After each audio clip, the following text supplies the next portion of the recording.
চলে এলাম তোমাদের সাথে 18 নভেম্বরের ভোরবেলার বিদায় ব্রাইডের স্টোরি শেয়ার করতে।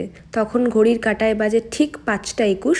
আমরা বাড়ি থেকে বেরিয়ে পড়ি। আমি আর বাবা স্কুটি করে পৌঁছে যাই সোজা বকচড়ায় আমার 17 নভেম্বরের সেকেন্ড ব্রাইডের লোকেশন। আগের দিন অর্থাৎ 17 নভেম্বর যেহেতু আমার দুটো ব্রাইড ছিল এবং তারপরেও কিন্তু আমার দুটো পার্টি মেকওভার ছিল, সেগুলো করে যথেষ্ট টায়ার্ড ছিলাম। তার সত্ত্বেও ভোর 4টে উঠে রেডি হয়ে ফ্রেশ হয়ে ভোরবেলার কনকনে ঠান্ডায় সোজা চলে যায় কিন্তু ব্রাইডের বাড়িতে, ব্রাইডকে তার বিদায়ের জন্য রেডি করতে। তখনও দেখো সূর্য ওঠেনি, চাঁদ মামা তখনও উকি দিচ্ছে। ঠিক 5:30টায় আমি পৌঁছে যাই আমার ব্রাইডের বাড়িতে। সেখানে গিয়েও আমি আধ ঘন্টা মতো ওয়েট করার পর আমার মিষ্টি ব্রাইড চলে আসে। সিঁদুর পরে অর্পিতাকে এতটা মিষ্টি লাগছিল কি বলবো তোমাদের, তোমরাও দেখো কতটা মিষ্টি লাগছে ওকে। তারপর দেখো ওকে রেডি করে দিই। যেহেতু বিয়ের দিন ওর খুব তাড়া ছিল তার জন্য ও আমায় কোনো রিভিউ দিতে পারেনি। ওই আমায় বলেছিল, বৌলি আমি তোকে বিদায়তে নিশ্চয়ই রিভিউ দেবো, তো শুনে নাও অর্পিতার কেমন লাগলো।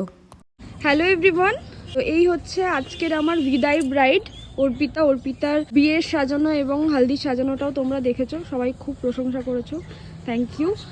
আর অর্পিতা কিন্তু বাই দ্য ওয়ে আমার স্কুল মেট, ক্লাসমেট, আমরা একসাথে পড়তাম। দেখো এই হচ্ছে ওর বিদায়ের ফাইনাল মেকওভার।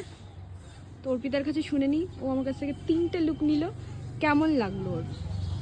3টে লুকে 3টেই খুব সুন্দর হয়েছে, সবাই খুব খুব খুব ভালো বলেছে। আর সবার থেকে বড় কথা আমার ভীষণ পছন্দ হয়েছে, ভীষণ স্যাটিসফাইড?